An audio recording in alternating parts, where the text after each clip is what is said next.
South Korea's Prime Minister has highlighted the need to thoroughly manage key risks facing the country in the second year of the Moon Jae-in administration.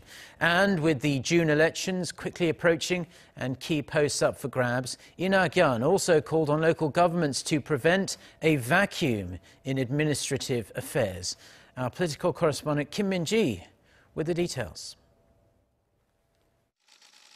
The Korean government is urging officials to carefully manage the various risks the nation is facing at home and abroad to make sure they don't get out of hand.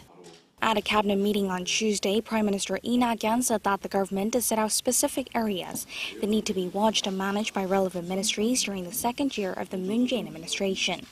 Last year, when the Moon administration began, it set out 50 such areas. The Prime Minister cited, for instance, the recent waste chaos in the country, where recycling collectors refused to take plastic bags and plastic bottles after China decided to stop importing waste from other countries. He said it's an example of what happens when action is not taken at the right time. China made its decision after we set our policy risks.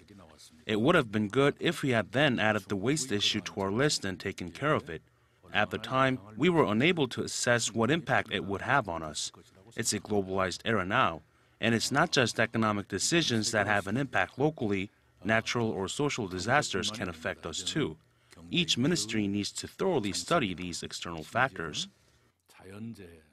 And with local elections now less than 2 months away, the Prime Minister called on local governments to come up with measures to avoid a vacuum in administrative affairs when positions change hands. He said there are concerns that important policies or projects could be cancelled or put on hold until after the elections. Local governments mainly carry out work that's directly related to people's lives. So if there is a snag in operations, the damage done is to the people's livelihoods. Especially when it comes to jobs policies or support for regions hit by corporate restructuring, things that need to be handled quickly, the blow will be even greater. The Prime Minister called on relevant ministries to keep close tabs on local governments so they can smoothly carry out important policies and prevent any operational slip-ups. Kim Min-ji, Arirang News.